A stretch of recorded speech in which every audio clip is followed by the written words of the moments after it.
أكيد. طبعا هذا كان رأي المدربين.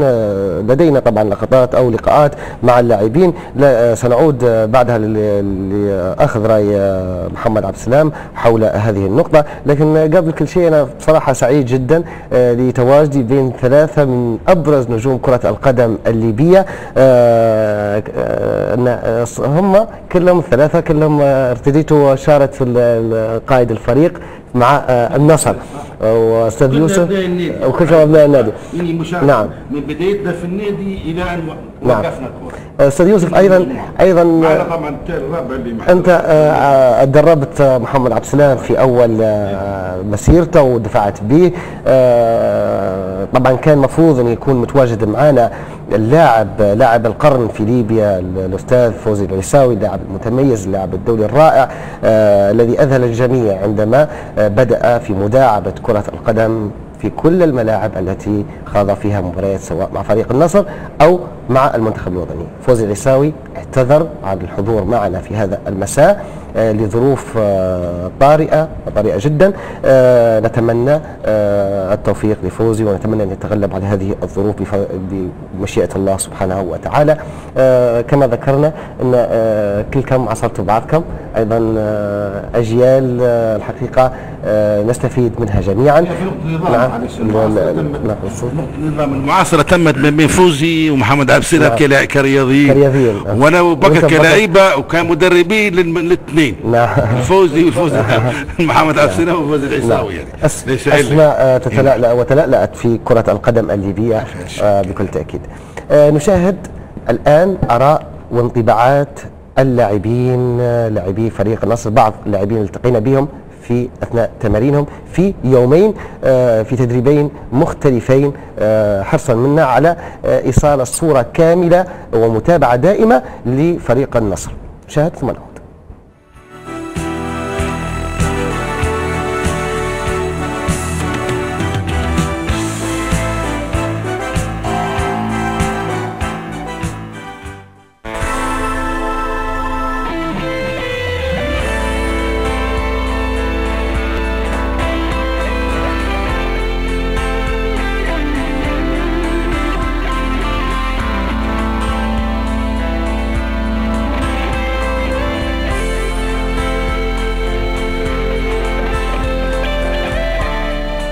الاستعدادات يعني الحمد لله تقدر تقول يعني جيدة نوعا ما.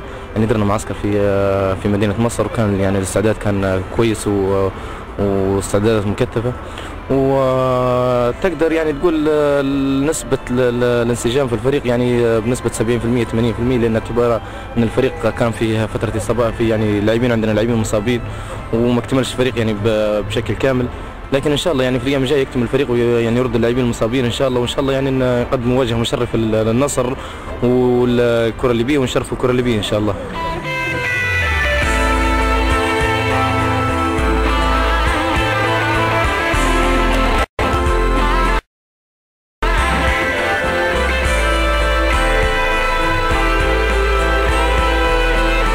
ان شاء الله نديروا نتيجه كويسه. يعني تعرف ان لو سجلوا جول غادي حيفرق معنا هنا في بنغازي، لكن ان شاء الله نحاولوا ان نديروا نتيجه كويسه ونحاولوا ان نسجلوا غادي باش يفرق معنا هنا، يعني باش نحققوا نتيجه كويسه في الاياب، لان هنا في ملعبنا وبين جمهورنا في تشافيز صعب ان الفريق يفوز على نادي النصر في تشافيز.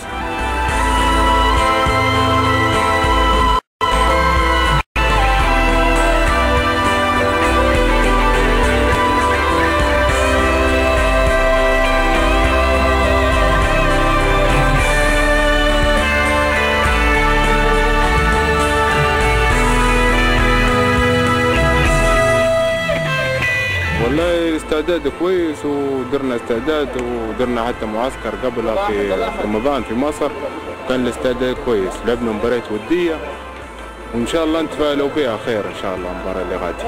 والله توقعاتي شيء وان شاء الله نديروا نتيجة كويسة ان شاء الله ان شاء الله. بارك الله.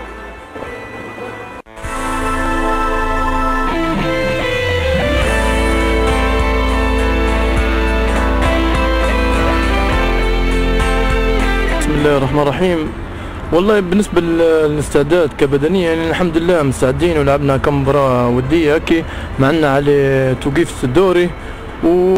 والأجواء النفسية أنت عارف توا ظروف النادي يعني يعني أجواء المادية وأجواء النادي يعني ظروفها صعبة بكل في جميع الألعاب، ولكن نحن كلاعبين وإن شاء الله نديروا اللي علينا، وإن شاء الله نفرحوا الجمهور، جمهور نصر جمهور كبير وجمهور عريق، وإن شاء الله نديروا اللي علينا إن شاء الله.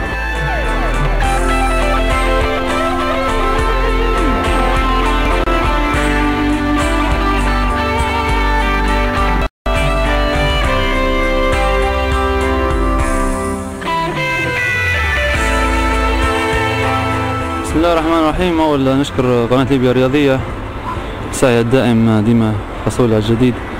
والله بالنسبة للاستعدادات لأن ممكن من أول أسبوع في رمضان بدينا أنا أسبوع يعني في النادي بدينا، وبعدها يعني عدينا شهر مصر هيك ودرنا معسكر ديما 10 أيام لعبنا فيه مباراتين ودية.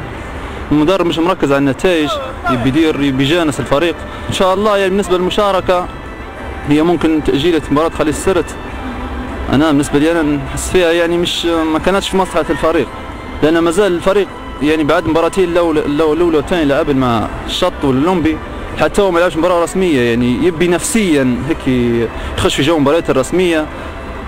فيعني إن شاء الله حنشارك في الكرة الليبية إن شاء الله، يعني ما مش غريب على نادي النصر عرفت، وإن شاء الله نطلب من جمهور نادي النصر يصبي معنا.